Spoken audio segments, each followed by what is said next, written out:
तुमचं वय किती हो? आता वय 60. 60 वय. बरं, तुम्ही डॉक्टर अभय मुत्तांकडं किती दिवसांपूर्वी आले होते? 2018 साली आलतो. 2018 साली आलते. आता किती चाललंय? 2025 चालू आहे. 2018ला आलते. बरं, त्यावेळेला काय अडचण होती तुम्हाला? कमजोरी वाटत होती जास्त अशी. हां, लिंगाचं वाकडं होतं. हां. कडकपणा आलता त्याला. अच्छा, वाकडेपणा होता लिंगाला आणि असं कडक झालं होतं. म्हणजे तो एक हार्डनेस, पेरोनियस डिसीज म्हणतात त्याला. हां, तसं झालेलं होतं. ओके. आणि तुम्ही संभोगाच्या आधी काही गोळ्या खायचे ना? हो. अच्छा, कधीपासून खायचे गोळ्या तुम्ही? 2005-06 सालापासून. 2005-06 पासून ते 2018 पर्यंत. म्हणजे गोळी खाऊनच संबंध व्हायचा, बरोबर? ओके.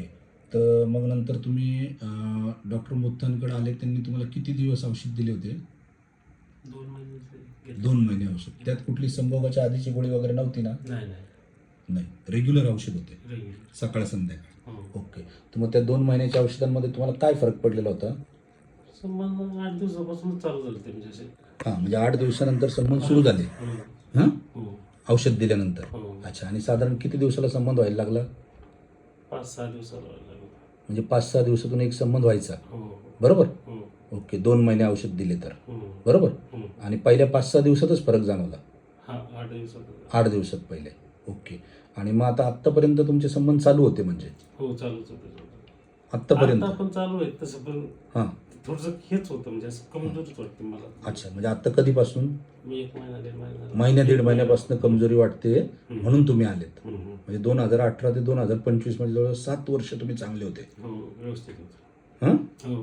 आणि आता या महिन्यापासून थोडी कमजोरी जाणवते म्हणून तुम्ही आलात. क्लिअर? म्हणजे पहिल्या 2 महिन्याच्या औषधात तुम्हाला चांगला बदल झालेला होता. क्लिअर? ओके. ठीक आहे. आणि आत्ता वय किती आता तुमचं? 60. आत्ता 60 वय आहे. ओके.